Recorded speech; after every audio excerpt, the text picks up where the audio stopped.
Annihilation doesn't only tell the story of four women exploring pristine wilderness. It's also a journey within one's consciousness. It's a story of self-exploration, searching, and self-destruction.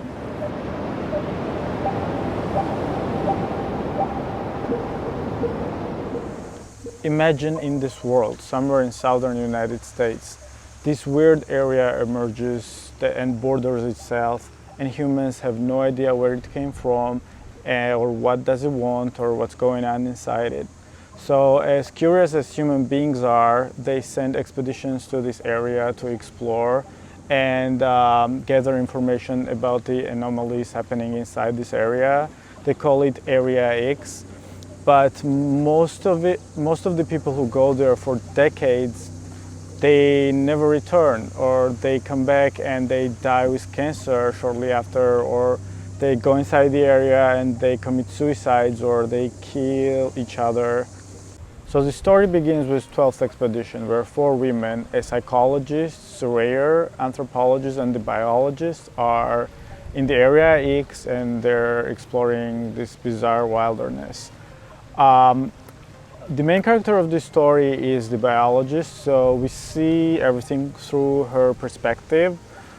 She's definitely an introvert, and even from the beginning of the story you realize that these four characters are not really friends with each other, and you will probably assume that these women have nothing in common, they're too different from each other.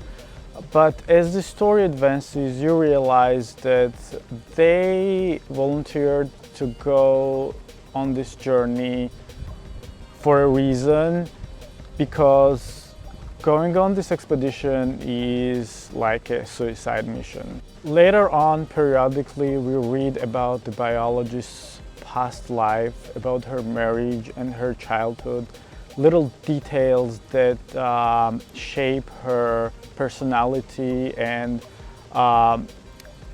things that triggered her to go to Area X. The more you read the book, the more you realize that the narrative is as much about biologist's self-exploration and her journey within herself as exploration of the Area X, where the environment has changed so much that rules of Mother Nature doesn't work the way it's supposed to. Like dolphins have human eyes, and some plants are writing letters on the walls.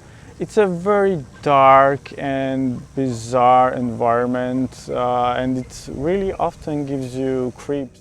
Annihilation is a sci-fi genre, so there are no fairy fountains or there's no magic. All these anomalies you see are shown in a scientific prism, as these women are studying the samples from the Area X. Most of the Area X are known, mystical and unexpected.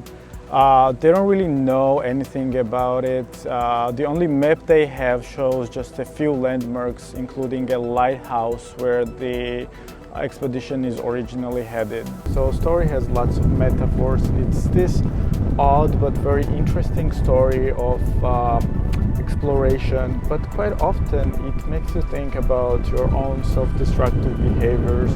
Like sometimes when unexplainable anxieties trigger you to do things you would not normally do. According to Sigmund Freud's dual instinct theory, we all have two opposed instincts of life and death.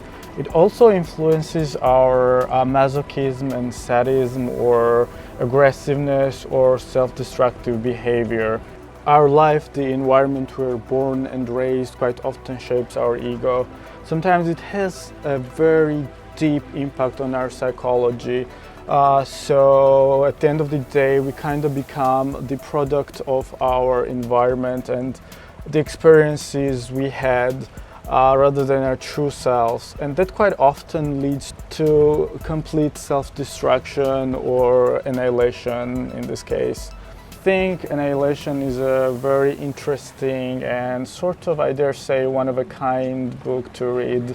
I definitely recommend it. If you have only seen a movie, please do a solid to yourself and go get the book. Also, next week I'm going to talk about the sequels of this book, Authority and Acceptance. Stay tuned and consider subscribing. Thank you very much. Bye.